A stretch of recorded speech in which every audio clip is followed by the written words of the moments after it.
Le président de la République accomplit à Ayoun la prière de l'Eid al-Adha et l'imam appelle dans son prêche tous les musulmans à la piété, à éviter la division et à adhérer aux ordres d'Allah.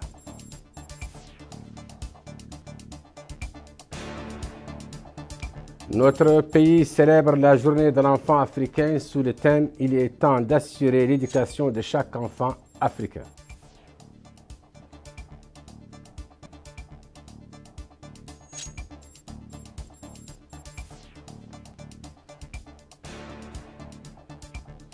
Les candidats à la présidence poursuivent leur campagne électorale dans les wilayas pour sensibiliser les électeurs autour de leur programme.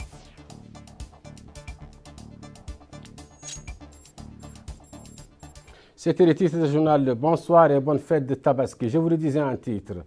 Le président de la République, Mohamed Ould Cheikh Al-Qazouani, a accompli ce matin à Ayoun, la capitale du Hod Al-Gharbi, la prière de l'Eid al-Adha sur la place publique située en face de la mosquée de la Wilaya.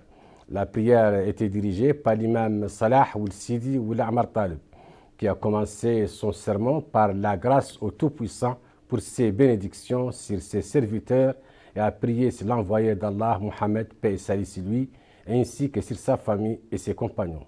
Compte rendu de Moussa Ndiaye. C'est à l'espace public devant la mosquée de la Wilaya à Ayoun, capitale régionale du Hod al-Gharbi, que s'est tenue la grande prière de l'Eid al-Adha al-Mubarak en présence du président de la République, son Excellence, M. Mohamed Ould Cheikh Al-Qazouani. À son arrivée, son Excellence a été accueilli par le wali du Hod al-Gharbi, M. Ahmed Kili Mamadou, en présence du ministre des Affaires islamiques et de l'enseignement originel, M. Dah Ould Sidi Ould Amar Talib. La grande prière de l'Eid al-Adha al-Mubarak de l'an 1445 de l'Hégire de Dhul-Hijjah a été dirigée par Fadilat al-Imam Salah Ould Sidi Ould Amar Talib. C'est une prière de 2 raka'a. La première est de 7 takbir. La deuxième est de 5 takbir avec une seule teslima. Et ensuite, place à la khutba de l'imam Salah Ould Sidi Ould Amar Talib. Dans la première partie de sa khutba, l'imam a mis l'accent sur l'importance de la fraternité entre les frères et fidèles musulmans, tout en citant des exemples qui poussent aux musulmans à la piété, à éviter la division et à adhérer aux normes et principes de l'islam. C'est aussi pour éviter, dit-il, tout ce que la religion rejette dans ses valeurs. L'imam Salah Ould Sidi Ould Amar Talib a conclu sa première intervention en précisant que la solidarité sociale est l'un des aspects parmi d'autres qui renforce la Oumma islamique. Dans la deuxième partie de la khutba de l'Eid al-Adha al-Mubarak, l'imam de la mosquée de la Wilaya du Hod al-Gharbi à Ayoun ville a attiré l'attention des fidèles musulmans sur la nécessité d'appliquer les normes et principes du sacrifice de la grande fête de l'Eid al-Kabir. C'est dans ce cadre qu'il a précisé que le sacrifice de cette grande fête est l'un des rituels de l'islam et qu'il s'agit, dit-il, d'une sunna confirmée face à ceux qui sont en mesure de l'accomplir. Ils doivent, dit-il, le faire en respectant les normes et principes de ce sacrifice, notamment après la grande prière de l'Eid et après l'acte de l'imam. Il est à noter que la grande prière de la fête d'Eid al-Kabir en Mauritanie, en date de ce jour, dimanche 10 Dhul-Hijjah de 1445 de l'Hégire, qui coïncide avec le 17 juin 2024, s'est tenue à l'espace public devant la mosquée de la Wilaya à Ayoun, en présence du président de la République, du ministre des Affaires islamiques et de l'enseignement originel, des autorités administratives de la Wilaya, élus locaux et plusieurs autres fidèles musulmans venus pour accomplir leur devoir. Cette fête marque la fin du pèlerinage à la Mecque et commémore le sacrifice d'Ibrahim alayhi salam. L'enfant africain à l'honneur à l'occasion de la journée qui lui est dédiée, une journée célébrée ce 16 juin sous le thème « Il est temps d'assurer l'éducation de chaque enfant africain ». L'occasion pour la ministre de l'Action sociale, de l'enfance et de la famille, Mme Safiya Mtintaha, d'appeler les familles à prendre davantage de mesures pour protéger les enfants. Yogem Tova.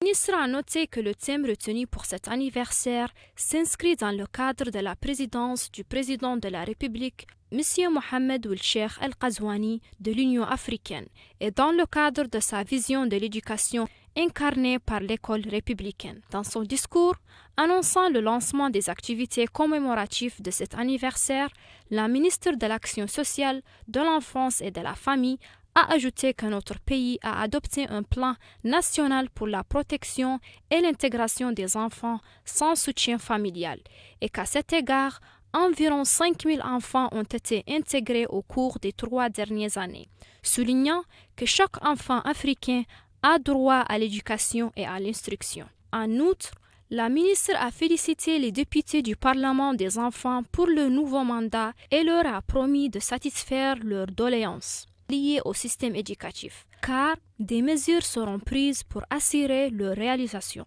exprimant la solidarité des enfants africains, en particulier des Mauritaniens, avec l'enfant palestinien.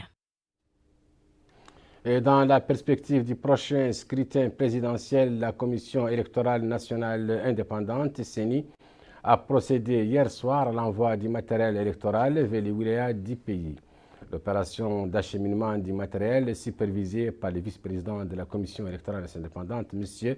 Mohamed Moudaï, a été effectuée en fonction de 5 grandes lignes, à savoir Nouakchott-Nema, passant par Kifa et Ayoun, Nouakchott-Rosso, Gorgol, Guidimakan, Nouakchott-Brakna, Tagan, Nouakchott-Akjoust, Attar, Zouerat et enfin Nouakchott-Nouadhibou.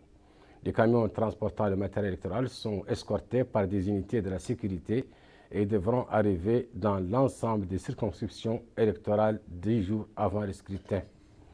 Le vice-président de la CENI a indiqué que cette opération rentre dans le cadre des efforts de la Commission visant à permettre aux électeurs de s'acquitter de leurs devoirs civiques le jour du 29 juin courant.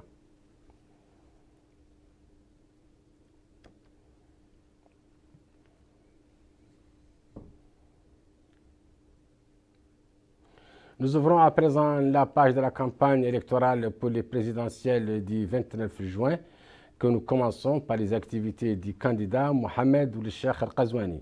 Il était hier soir face à ses partisans et militants dans la wilaya du Hod El Gharbi, qui a été pour lui l'occasion de promettre une fois investi de leur confiance, d'étendre et d'intensifier ses réalisations et de répondre aux questions soulevées dans cette wilaya en doublant les investissements dans les services sociaux de base. Aminata Khan, compte rendu. Devant ses militants et sympathisants, le candidat à l'élection présidentielle pour un second mandat, Mohamed Ould Cheikh El Ghazouani, s'est exprimé avec détermination quant à la poursuite des réalisations pour sécuriser et stabiliser les pays dans un environnement régional trouble, ainsi que le développement de notre système démocratique. Le candidat Mohamed Ould Cheikh El Ghazouani a indiqué qu'il adoptera un modèle de développement qui donnera la priorité aux citoyens aux faibles revenus et lancera 2 projets de grande envergure dans les domaines de la santé, de l'éducation et des infrastructures routières. Lors du meeting, Mohamed Ould Cheikh El Ghazouani a martelé que s'il est réélu, il va poursuivre les axes de programme du premier mandat tels que l'apaisement politique et la tradition du dialogue, ainsi que l'amélioration des conditions de vie des citoyens. Il a ensuite passé en revue certaines réalisations accomplies dans la wilaya du Hod El Gharbi au cours de son premier mandat, notamment la construction d'un hôpital à Ayoun, le fait que 77 000 habitants bénéficient d'une assurance maladie et que 120 000 reçoivent des transferts d'argent de manière continue, soulignant qu'en cas de victoire, il s'efforcera à étendre et à intensifier les réalisations pour répondre aux questions soulevées dans cette région en doublant les investissements dans les domaines de la santé, de l'éducation, des infrastructures et l'assistance aux familles dans le besoin. Le candidat Mohamed Ould-Cheikh Al-Ghazouani a en outre appelé les citoyens de la wilaya à voter massivement en sa faveur lors du scrutin du 29 juin prochain pour consolider les acquis ainsi que pour développer la croissance économique du pays. Il a enfin félicité les populations et tous les Mauritaniens à l'occasion de l'Aïd al-Adha al-Mubarak, notant que la joie de l'Aïd cette année reste incomplète en raison de la souffrance de nos frères palestiniens à Gaza. Autre candidat à l'intérieur du pays, c'est Mohamed Remin Mourteji Louavi, qui se trouvait aujourd'hui même à Kifa, dans la capitale de la Saba. Il a tenu un rassemblement dans le cadre de la campagne qu'il mène pour sensibiliser les électeurs sur son programme électoral. Louavi a appelé ses partisans à soutenir la candidature des jeunes et à voter massivement pour lui afin de mettre fin à la tragédie que vit le pays selon ses propos. El Haj Abdallah Di. Dans la ville de Kifa, capitale régionale de la wilaya de l'Asaba, s'est tenu le 3e meeting électoral animé par la campagne du candidat à l'élection présidentielle du juin 2024, M. Mohamed Remin Mourteji Louavi, qui se veut candidat du changement serein. Au cours de cette activité politique, le candidat Mourteji Louavi a évoqué les mauvaises politiques suivies par les différents politiciens qui ont dirigé durant des décennies successives le pays et qui ont privé injustement le peuple de bénéficier de ces énormes richesses, selon ses propos. Cette mauvaise gestion a conduit le pays à une situation d'impasse caractérisée par le gaspillage des biens publics et le manque des services de base tels que l'éducation, la santé, l'eau et l'électricité. Ce manque de services, a dit le candidat, est manifestement visible au niveau de Nouakchott, mais aussi au niveau des villes de l'intérieur du pays. Le candidat Mourteji Louavi a appelé ses partisans et l'ensemble des citoyens d'œuvrer activement et consciemment pour changer cette situation déplorable, rappelant qu'il a personnellement assumé sa responsabilité en se présentant à la magistrature suprême pour la seconde fois. Il a aussi remercié vivement ses partisans, jeunes et femmes, d'avoir assisté à cette activité politique. À son tour, la coordinatrice de la campagne électorale du candidat Mourteji Louavi au niveau de la wilaya de l'Asaba, Mme Fatimatou Ammar, a souhaité au nom du staff de la campagne du candidat la bienvenue au public, affirmant que le candidat Louavi représente l'espoir de la jeunesse et qu'il peut concrétiser un changement serein une fois élu. Dans sa tournée électorale, le candidat Mourteji Louavi a effectué des arrêts successifs. Le premier a eu lieu au village Sondage à Choumat et le second a eu lieu dans la ville de Tintan. Les deux rencontres ont été réservées à l'information sur le fonctionnement des services fournis à la population locale. Durant ces rencontres, le candidat a invité les habitants à voter le meilleur candidat qui peut veiller à servir honnêtement le pays. Cap sur la file de Zouarat où le candidat Atouma Antoine Suleiman Soumaré a présidé hier soir un meeting de sensibilisation en présence d'un certain nombre de ses partisans. Ce meeting était centré sur la SNIM, dont le rendement, a-t-il dit, sur le pays et la wilaya de Tiris Zemour est toujours en deçà du niveau requis pour exhorter les électeurs de la wilaya de Tiris Zemour à voter en sa faveur pour réaliser le changement. Récit Mohamed Khattab. C'est dans une ville de Zouarat préoccupée, à 24 heures seulement de la fête par les préparatifs de Eid al-Adha, alors que la présidentielle bat son plein, que le candidat M. Atouma Antoine Suleiman Soumaré est venu présider hier soir un meeting de sensibilisation en présence d'un certain nombre de ses partisans. Prenant conscience de ce double souci des populations, à l'esprit tiraillé entre la fête et la politique, le candidat a d'emblée rappelé l'importance de la rencontre, se demandant les rapports des populations avec la plus grande société minière du pays et si elle a tenu toutes ses promesses, l'impact qu'elle a sur eux, sachant qu'elle engrange de grands bénéfices, si elle a atteint ses objectifs ou si elle est victime de gaspillage et de clientélisme. Je vous écouterai, a-t-il dit, mais permettez-moi d'abord de vous demander de me dire qu'est-ce que vous pensez être bon pour arranger vos vies et votre quotidien. Est-ce que vous tirez profit des recettes de la SNIM, a-t-il dit, remettant du coup en question le classement de la société dans la production de minerais de fer, étant donné qu'elle était l'un des 10 plus grands producteurs de fer, alors qu'elle est maintenant classée hors de son première société, dit-il. Je suis venu dans la citadelle des travailleurs et le levier de l'économie mauritanienne, la ville de Zouérat, pour vous demander de voter pour moi le 29 juin afin de provoquer le changement que nous souhaitons tous, a-t-il déclaré. Il a discuté avec certains électeurs qui ont passé en revue les problèmes les plus importants auxquels sont confrontés les habitants de la ville de Zouérat, tels que les fréquentes coupures d'eau et d'électricité, la santé, l'éducation et les opportunités d'emploi. Le candidat, Outouma Antoine Slimane Soumaré, a critiqué la politique économique et sociale menée par l'ASNIM, appelant les habitants de la wilaya à voter pour lui pour provoquer le changement du 29 juin 2024 et a promis de redresser la situation et de restaurer l'éclat de l'école publique qui était l'école de toutes les couches du pays, d'où sortent tous les médecins et les ingénieurs, se donnant un exemple. Le candidat à l'élection présidentielle prochaine, Mamadou Bokarba, était lui l'hôte de ses militants et partisans dans les localités de Sioué, Garli et Wali, relevant de la Muqata'a de Maqama dans la wilaya d'Igorgol. L'occasion pour le candidat de passer en revue la situation dans laquelle se trouve le pays, faute selon lui de politique réfléchie, avant d'exposer son programme d'action et d'appeler la population à s'impliquer massivement dans le changement qu'il propose afin de réaliser leurs aspirations. Bokar Bayraba a suivi pour les Mauritaniens les différentes rencontres du candidat avec les électeurs dans les localités visitées. Il était 17h30 quand le candidat à l'élection présidentielle Mamadou Bokarba est arrivé dans le village de Garli, dans la Muqata'a de Maqama. Et dans leur déclaration, ils ont affirmé que le candidat porte le meilleur programme pour impulser la Mauritanie sur la voie du progrès. Ils ont passé en revue les problèmes auxquels la localité est confrontée. Enclavement, insuffisance d'infrastructures scolaires et sanitaires, chômage des jeunes. Et ils ont en outre appelé à voter pour le candidat le 29 juin. Justement, le candidat Mamadou Bokarba a exprimé sa joie pour la tenue de ce meeting à Garli, déclarant que le pays fait face à de nombreux défis, malgouvernance, injustice sociale, corruption. Et il a promis, une fois élu président de la République, de créer un cadre idéal pour l'emploi des jeunes, le partage équitable des richesses du pays et promouvoir l'unité nationale.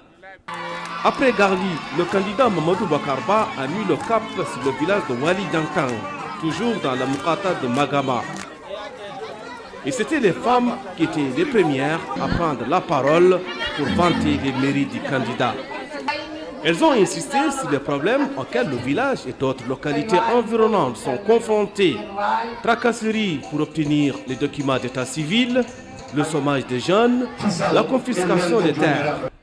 Elles assurent aux candidats que la mobilisation restera intacte jusqu'au jour du scrutin, le 29 juin. Autre moment fort du meeting, c'est lorsque le candidat Mamadou Bokarba a pris la parole. Entrecoupé par les acclamations de ses partisans et le son de l'hymne de la coalition, le candidat a salué le sens d'organisation et de mobilisation du village de Wali Diantang. Et il a déclaré que la Mauritanie a pris une mauvaise direction durant ces dernières années à cause de l'incapacité du pouvoir actuel à impulser le pays sur la voie du progrès. Il a déclaré que son programme électoral répond parfaitement aux besoins croissants de changement profond du système de gouvernance du pays. Et il a affirmé qu'une nation ne se bâtit pas sur la base de la discrimination. Le candidat Mamadou Bokarba a conclu son meeting électoral à Wali Diantang en prônant l'unité nationale, la fraternité et la justice entre toutes les communautés du pays. Le candidat a promis l'augmentation des pensions de retraite et des salaires pour améliorer les conditions de vie des Mauritaniens. Bokar Bayraba à Wali Diantang dans la Muqata'a de Magama pour la télévision El Mauritania. Le candidat à l'élection présidentielle de juin 2024, l'Eid Mohamed Mbarak, a tenu un point de presse dimanche soir dans son siège en Nouakchott, au cours duquel il a dénoncé l'arrestation d'un certain nombre de ses militants au cours de cette campagne à Ayoun, qualifiant cette arrestation de pratique répressive. Il a ensuite déclaré que l'accent est désormais mis sur l'objectif principal qui est de permettre au peuple mauritanien de choisir librement son président. Memouna Lo. Le siège de campagne du candidat à l'élection présidentielle d'Eid Mohamed Mbarak a abrité une conférence de presse organisée par le staff du candidat à l'occasion de l'adhésion d'un homme politique de la ville de Zouairat, Mohamed Mahmoud Sassi. Mohamed Mahmoud Sassi a justifié le choix porté sur le candidat El-Eid par le fait que malgré sa jeunesse, ce dernier est le plus expérimenté politiquement de tous les candidats. Par 2 fois de suite, il a bénéficié des suffrages des électeurs qui l'ont porté à l'Assemblée nationale. Il poursuit que le candidat Maître El-Eid n'a pas usé des arguments tribaux ou régionaux pour drainer des sympathisants. Il a ajouté que le candidat El-Eid Mohamed Mbarak ne traîne pas non plus une réputation de mauvais gestionnaire. De son côté, le candidat El-Eid Mohamed Mbarak s'est félicité de l'adhésion de M. Mohamed Mahmoud Sassi, qu'il a qualifié d'homme politique d'une grande influence sociale dans le nord du pays. Le candidat El-Eid a saisi l'occasion de sa 2e prise de parole officielle pour dénoncer ce qu'il a qualifié de fausses rumeurs et tentatives d'intimidation qui se sont soldés par l'arrestation d'une dizaine de ses sympathisants dans la capitale de Hod el-Gharbi, Al-Ayoun. Par la suite, il a lancé un appel aux autorités pour résoudre le problème des médecins grévistes et a déclaré par la même occasion sa solidarité avec les intéressés. En marge de cette conférence de presse, le candidat à la présidentielle, Maître Eid Mohamed Mbarak, a rencontré un groupe de jeunes, l'occasion pour lui de leur demander d'intensifier la campagne de sensibilisation pour amener les électeurs à voter en sa faveur le 29 juin courant. Le candidat à la présidentielle de 2024, Biram Da Abeid, a tenu hier soir en Bout un meeting qui a rassemblé ses militants et partisans. Le meeting était axé sur les grandes lignes de son programme électoral. Au terme de son intervention, il a appelé ses soutiens à intensifier la sensibilisation en vue du changement. Moussa Ndiaye. Le candidat Biram Da Abeid est toujours entre les 2 wilayas d'Igidi Mara et Gorgol. Sa dernière étape était en Bout sur ces images, dans la wilaya du Gorgol. Le candidat a saisi cette occasion pour expliquer les grands axes de son programme électoral. Il a mis l'accent sur l'importance de la justice et l'égalité entre les Mauritaniens, en précisant qu'il restera toujours défenseur des droits, en s'engageant une fois élu président de la République. Il développera le pays. C'est dans ce cadre qu'il n'a pas hésité de faire des observations et critiques du pouvoir en place, qui, dit-il, n'a pas contribué à l'amélioration des conditions de vie des citoyens. Le candidat Biram Da Abeid a demandé à ses électeurs de voter pour lui le jour du scrutin du 29 juin 2024. Il a pris l'engagement de lutter contre la gabégie.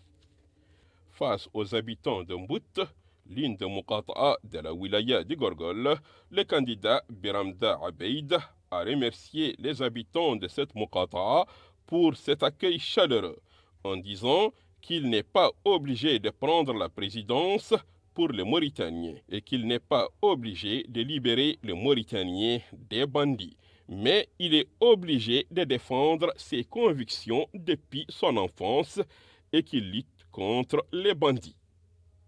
Vous aussi, dit-il, défendez vous-même. Depuis bientôt 15 ans, la présidence est à côté de moi et entre mes mains. Mais c'est vous, mon soutien. C'est le peuple mauritanien, mon soutien. C'est les Mauritaniens qui me soutiennent. C'est les victimes de l'injustice qui me soutiennent. Pendant ce temps, précise-t-il, d'autres me critiquent. Je ne généralise pas, a précisé le candidat Biram Da Abeid, en disant qu'il y a un nombre important du peuple qui est avec lui. Mais il y a aussi d'autres qui sont contre moi, a-t-il conclu. Au cours de ce meeting populaire, plusieurs autres intervenants ont pris la parole pour confirmer que le candidat Biramda Abeid est le meilleur choix pour réaliser leurs rêves.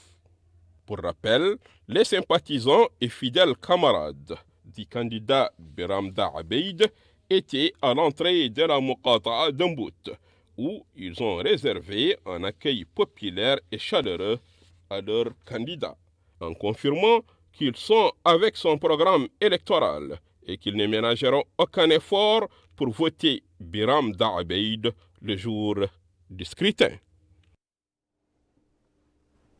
Ici, à Nouakchott, la campagne bat son rythme dans les 3 wilayas de la capitale, et ce, en dépit des occupations des citoyens liées aux préparatifs de l'Eid el-Kébir. Les animations vont bon train dans les quartiers généraux des différents candidats, de même que sous les tentes érigées à cet effet par les directoires de campagne des 7 postulants à la magistrature suprême. Pour sensibiliser le plus grand nombre des électeurs sur les programmes de leurs candidats respectifs. Reportage d'Abdoul Adamaba. La Muqata'a de Tafrakzena, relevant de la wilaya Nouakchott-Ouest, continue d'accueillir la plupart des manifestations et regroupements politiques à Nouakchott. Il s'agit d'aller à la rencontre des électeurs afin qu'ils apportent leur soutien au programme d'un des candidats. Ainsi, le parti INSAF a tenu une rencontre politique en présence des acteurs de cette formation. Cette soirée a aussi été marquée par la prestation d'artistes. Les citoyens trouvés sur les lieux ont salué l'ambiance de la campagne. Ils disent profiter de ces moments en compagnie de leurs amis. Ils ont aussi demandé aux candidats, particulièrement à celui qui devrait être porté à la magistrature suprême au sortir de ce scrutin, de prendre en compte les préoccupations des jeunes. Ils ont aussi salué la sécurité qui règne sur place. À Nouakchott Sud, des portraits géants des candidats sont visibles au niveau de certains endroits de celui-là. Certains états-majors de candidats sont en train de démarrer petit à petit leurs activités de sensibilisation, mais la campagne n'a pas encore atteint sa vitesse de croisière au niveau de celui-là. C'est ce que confirment ses résidentes. Elles affirment que la campagne a certes démarré, mais il n'y a pas encore un grand engouement comparé, dit-elle, aux précédentes opérations de pêche aux voies. Ce qui, explique-t-elle, pourrait être dû au fait de cette coïncidence avec la fête de l'Eid el-Fitr qui polarise plus l'attention des populations.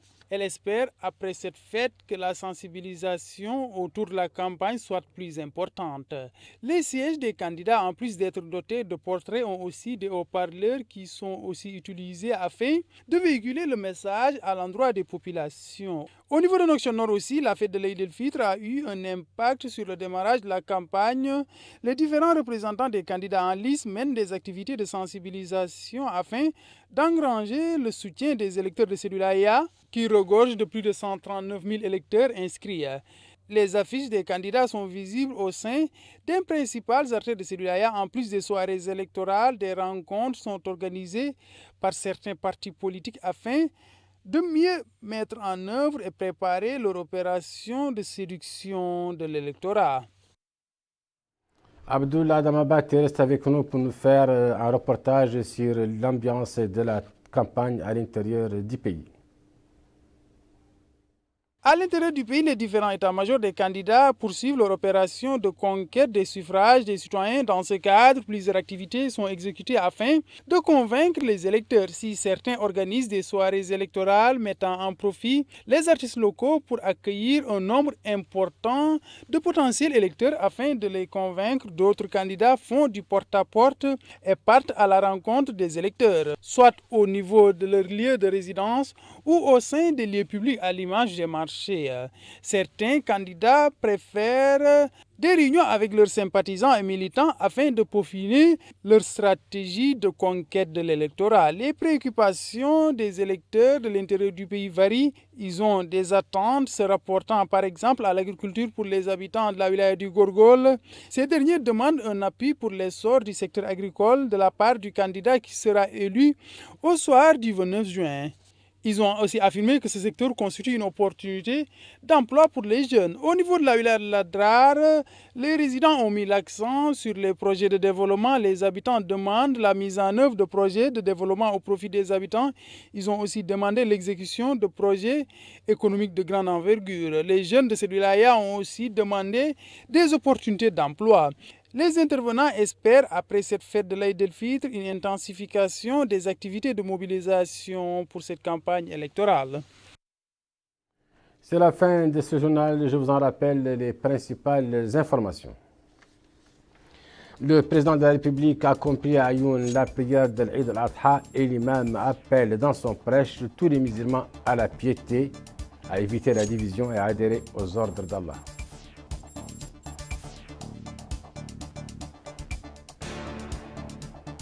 Notre pays célèbre la journée de l'enfant africain sous le thème « Il est temps d'assurer l'éducation de chaque enfant africain ».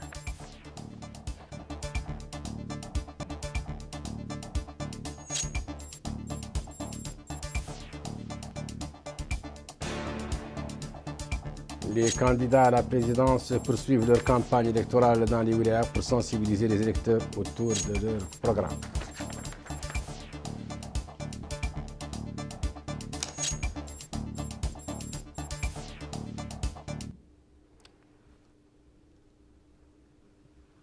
Ainsi donc prend fin ce journal. Merci de l'avoir suivi. Merci à l'équipe technique rédactionnelle de JTF. Excellente fête de Tabaski et à bientôt, Inch'Allah.